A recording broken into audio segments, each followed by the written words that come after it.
नमस्कार, स्वागत आप सभी का ग्लोबल अड्डा आप देख रहे हैं और मैं हूं आपके साथ पुनीत मिश्रा। और आज जो खबर आई है वो इजराइल की नींद उड़ाने वाली खबर है, क्योंकि खबर आई है मिडिल ईस्ट से। सऊदी अरब और यूएई ने इजराइल को चेता दिया है। और चेताया क्या है? चेताया ये है कि अगर उसकी हरकतें नहीं रुकी तो अब्राहम एग्रीमेंट खतरे में आ जाएगा। इस खबर के बाद से नेतन्याहू की नींद उड़ गई है। क्या है ये पूरी खबर, आपको हम बताते हैं। तो मिडिल ईस्ट में एक बार फिर से भू राजनीतिक हलचल तेज हो चुकी है।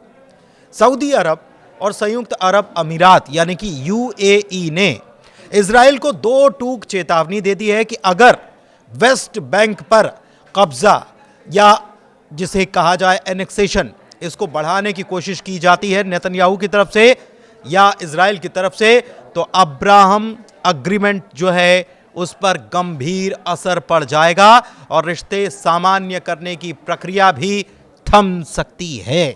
यानी कि यह चेतावनी है इजराइल के लिए, किसकी तरफ से? मिडिल ईस्ट के उन दो ताकतवर देशों की तरफ से जो अमूमन तो यूएई और संयुक्त अरब अमीरात और सऊदी अरब, ये दोनों जो हैं ये दोनों ही अमेरिका के बेहद करीबी में माने जाते हैं। लेकिन इस बार इन्होंने दे दी है चेतावनी।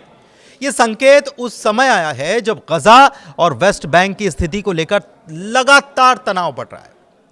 कान न्यूज की रिपोर्ट ये बताती है कि ये मुद्दा पिछले हफ्ते रियाद में सऊदी क्राउन प्रिंस मोहम्मद बिन सलमान और यूएई के राष्ट्रपति मोहम्मद बिन जायद की मुलाकात में उठा। सऊदी प्रेस एजेंसी ने भी इस बात की पुष्टि की है कि दोनों नेताओं ने फिलिस्तीन की ताज़ा स्थिति समेत कई अहम मुद्दों पर बातचीत की है।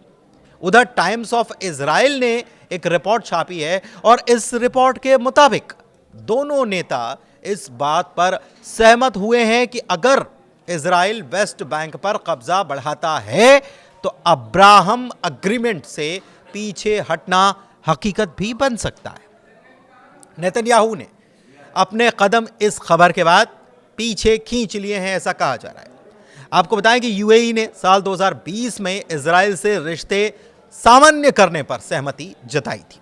उस वक्त यह शर्त रखी गई थी कि इजराइल वेस्ट बैंक के हिस्सों पर कब्जा बढ़ाने की योजना को रोकेगा।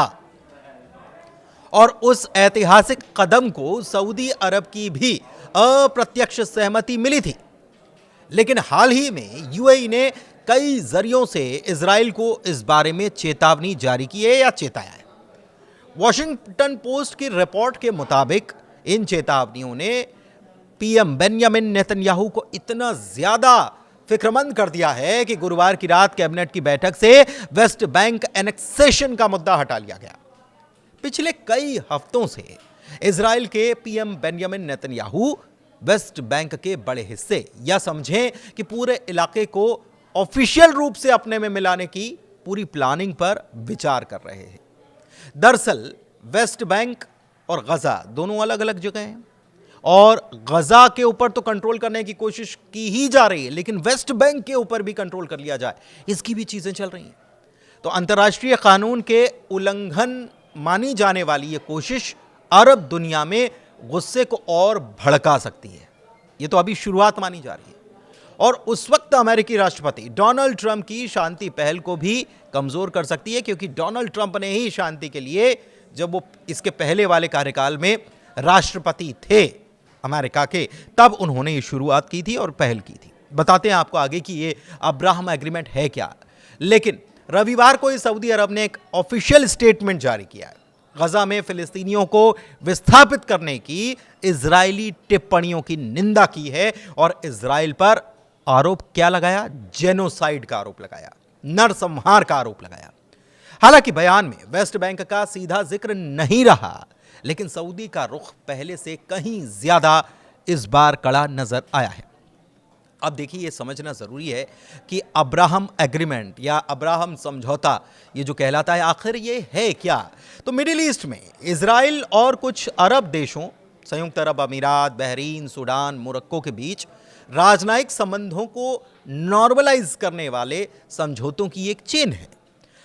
ये अमेरिका के नेतृत्व में किया गया और इसके तहत दोनों देशों ने एक दूसरे को औपचारिक रूप से मान्यता देने का काम किया। इससे पर्यटन, व्यापार, आर्थिक सहयोग और सिक्योरिटी जैसे क्षेत्रों में सुधार भी हुआ और इस समझौते का नाम अब्राहम के नाम पर रखा गया। ये अब्राहम कौन है? यहूदी, ईसाई और इस्लाम धर्मों में ये महत्वपूर्ण पैगंबर हैं और तीनों धर्मों में इनको माना जाता है, इनका सम्मान किया जाता है। सबसे पहले संयुक्त अरब अमीरात यानी कि यूएई और बहरीन ने सितंबर 2020 में इजराइल के साथ अपने रिलेशंस को नॉर्मलाइज करना शुरू किया। फिर बाद में सूडान और मोरक्को भी इस समझौते में शामिल हो गए। समझौते पर अमेरिका के राष्ट्रपति डोनाल्ड ट्रंप की मौजूदगी में 15 सितंबर 2020 को व्हाइट हाउस में सिग्नेचर किए गए थे। तो यह है अब्राहम अग्रीमेंट, जिससे अलग होने की बात या इसके टूट जाने की बात अब यूएई इसलिए करने लगा है क्योंकि वही बात जो ईरान कहता हुआ नजर आता है कि आप जेनोसाइड कर रहे हैं, गजा में लोगों की जान ली जा रही है, फिलिस्तीनियों की जान ली जा रही है। दूसरी तरफ अब वेस्ट बैंक के कब्जे को लेकर भी चिंता यूएई को भी सताने लगी है और सऊदी अरब ने भी अप्रत्यक्ष यानी इनडायरेक्ट तरीके से एक मैसेज नेतन्याहू को देने का काम कर दिया है। धन्यवाद।